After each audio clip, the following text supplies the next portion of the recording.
الرحمن الرحيم اللهم صل على محمد dhammaan bahda saxaafada xildhibaanada madaxda xusbiga ee fulinta dhammaantiin assalaamu calaykum wa rahmatullahi wa barakaatuh waxaan halkan ku bayaaminaynaa marka hore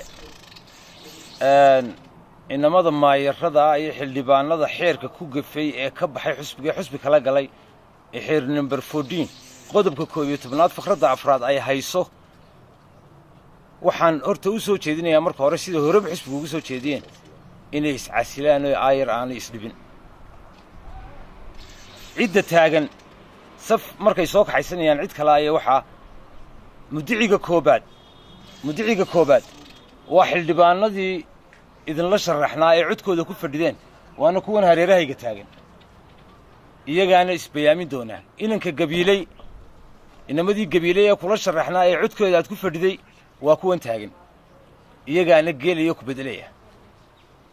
haddii uu yahay ciddin iyo ciddii berbere ka baxdayna waxa bedelaya xildhibaanadii berbere waa kuwan taagan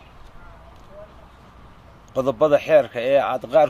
ka hadlayseen ee tirahdeen qodobkaasaad akhrineen oo kanaad ku gufteena ilaahay quraankiisa wuxuu yidhi idaa khaadabu jaahiliya qaaluu salaama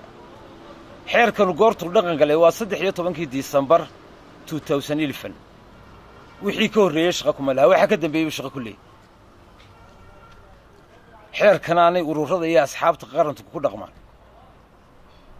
marka horta dhaqangalka xeerka intaad qodobka akhriyayso dhaqangalka xeerku waa goormuu ka bilaabmaa ogow haddaanad si garanayn dadka weydiiday taasaan kaga baxaya waxaan uga baxayaa si toos uga baxaya xubno ka hadlay oo waan arkay kale oo kulmiye oo isla wax difaaca laakiin difaac taas idin noqon mayso sharciyad baan ku haynaa sharciyad baan gudbinay ama xusbi ahaw ama qof si kale loo soo kaxaystay ahaw sharciyadaan kugu hayno sharciyad la mid ah hadaad soo dhigto isku difaacayso welcome